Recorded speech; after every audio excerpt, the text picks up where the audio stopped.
Little Marvin is the creator, showrunner, writer, director, executive producer of Them the Scare. I'm Matt Noble of Gold Derby. I wanted to kick things off by asking you, Marvin, what scared you about taking on a second season of Them? Ooh, that's a good question. What scared me? I think just what always scares me is like wanting to be as honest as I can with the things I'm making, and allowing that honesty to prevail. To not be afraid of a reaction, to not be reactionary to how people might respond, but to just stay true to what the show wants itself to be. So I would say that terrifies you, but when you own up to that challenge, it's the most gratifying thing as well. Mm. And what was the truth that you wanted the second season of this show to be? Well, I wanted to explore, certain themes and an emotional and psychological terrain, and be very honest with sort of the complexity of the characters, and what everybody wants to do, honestly, when you're creating a show. And so just staying true to those things, really. Yeah. And what were you sort of wanting to say or do in the second installment that you weren't able to do or you didn't do in the first installment of them? Nothing really, if I'm honest. I mean, Yeah, that's good. no, it's just continuing to honestly. I mean, it's such a boring answer because I keep saying it, but just continuing to be truthful and continuing to tell stories that hopefully are nuanced. And yeah. Mm. What was the biggest challenge for you in this second season? Challenge. I mean, TV has all of the sort of the requisite challenges that exist, and those challenges never go away. And it's both the most it's the most gratifying part about it, frankly, are the challenges. I would say deciding that I wanted to direct as well as Mm. produce and as well as write and as well as showrun. I was exhausted by hearing the titles that you said at the beginning of this interview. I'm like, my God, did I? What the fuck was I thinking? But it was actually like it ended up being the most joyous part of it, and I've wanted to direct my entire life, and so it was a very natural kind of organic thing, and got to do it at the end of the season, and it was just a beautiful way to end the second season. Yeah. What new perspective did directing give you on telling the story?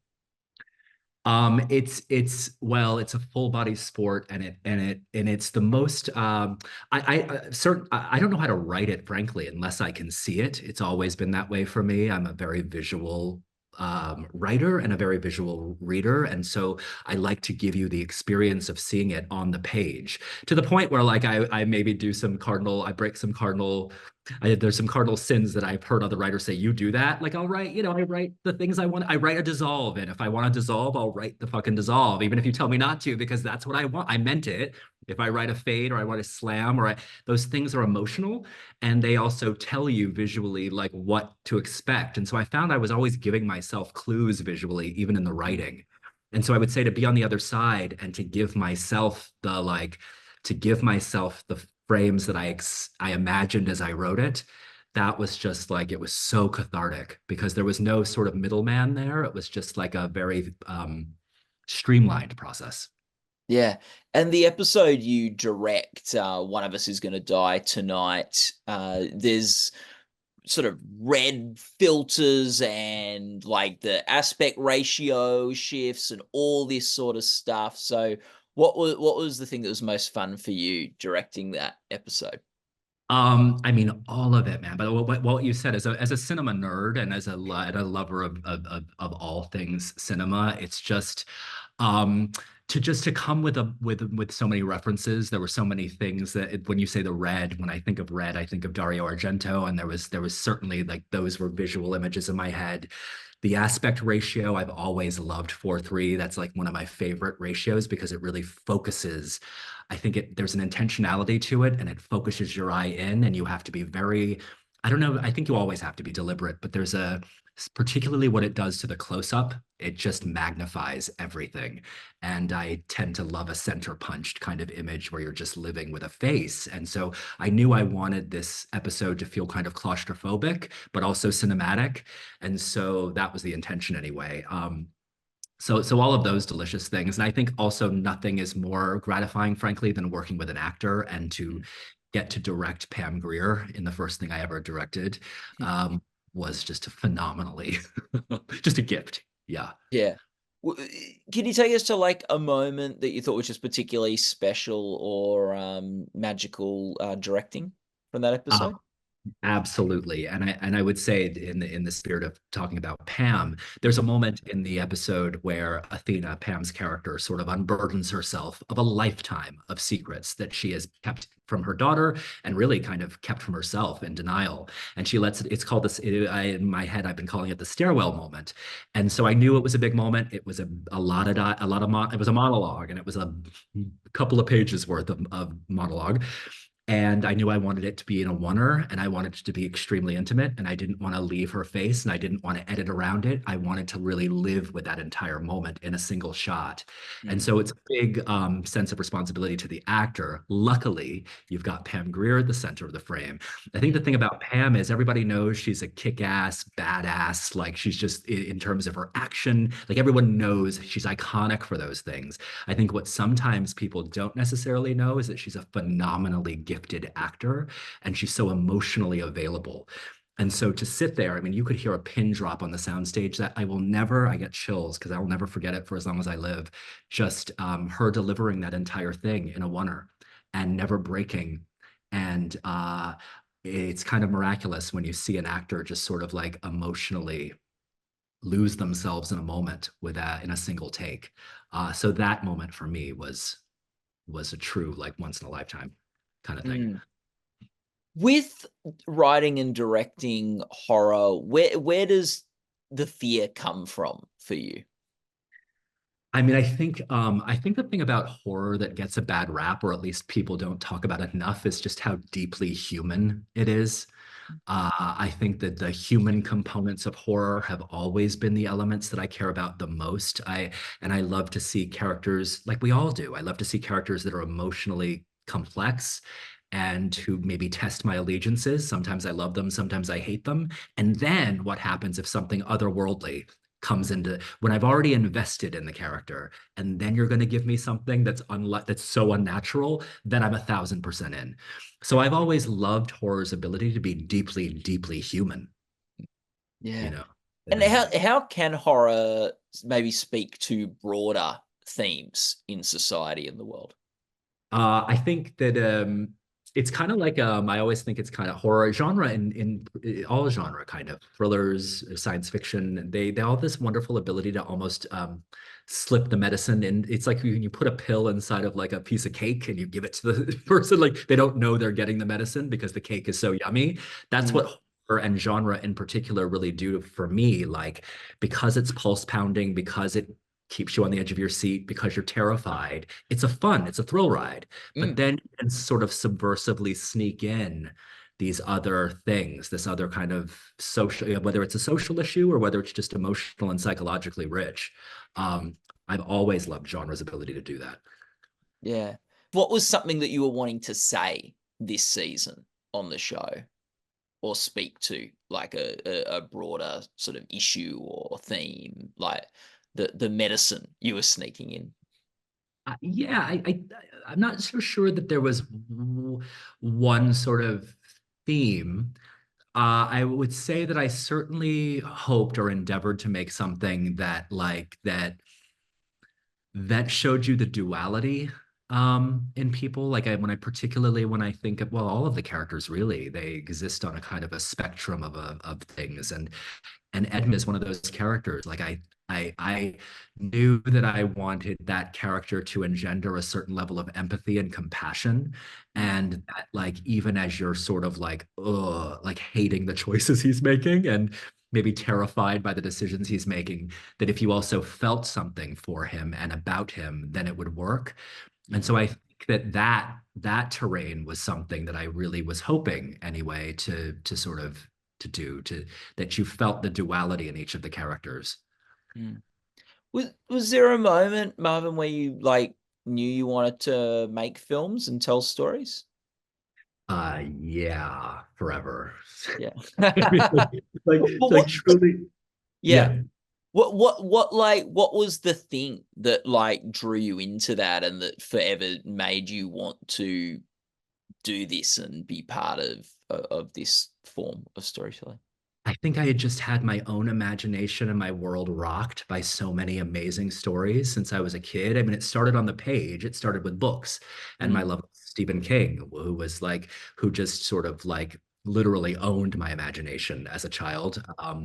And his books were so immersive and terrifying and also deeply human.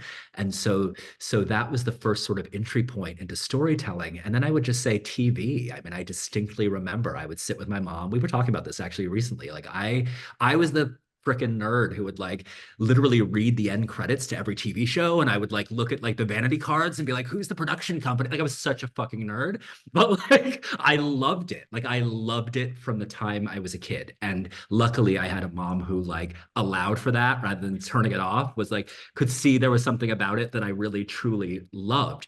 But I never could have imagined it was a job. I just thought these were some lucky people out there who got to do this thing that I will never do, but I'll always love it. So to at this stage in my life be able to actually do this thing I've wanted since I was a kid, it's like the best gift ever. What's what is was there a show that you were most excited to watch the end credits for and read all the names and so you would put it together? All of them, man. Like, I mean, like, again, like, I mean, literally, like, why did I care about Norman Lear when I was like 10? Like, why? But like, I did. I'm like, is this a Norman Lear joint? Like, I just like, I knew who they were. Aaron Spelling. I'm like, okay, who's making this one? I just cared immensely. I would say I also loved the anthology format. Like, when I was a kid, it was sort of like Amazing Stories, the first sort of iteration of Amazing Stories, Steven Spielberg's anthology, and then they did all these reboots. They rebooted Alfred Hitchcock Presents. They rebooted The Twilight Zone. And I found that the anthology format was like reading a great book. Like I was like, it was like reading a short story every episode. So I loved those as a kid. So the irony that I get to make one is pretty rich. Yeah. And, like, going from having that sort of, like, thing be something that you didn't even think would be a job with just lucky people to actually being one of those lucky people who gets to do it for a job. Like, what have you learnt from doing it that maybe has surprised you or been different than what you would have imagined? um, I don't know. I spent a lot of time dreaming about it, and I spent a lot of time studying it. I mean, from the minute that I knew what a showrunner was, and I would say that was probably a decade ago that word started to like float around, and people knew who creators of TV shows were. Mm. Like I was like, I want that. I don't know how you get there, but I love that for me, and that's what I want. So Yeah. like, very clearly, like had that in the back of my head for the better part of a decade. And then like I had a job. I had a life as a creative director, and I was doing, you know, commercials and promos and telling stories for brands and building brands. And that I kind of assumed that that was going to be the way I told stories. And I talked myself into believing that that was it. And it was okay. I loved it. Mm.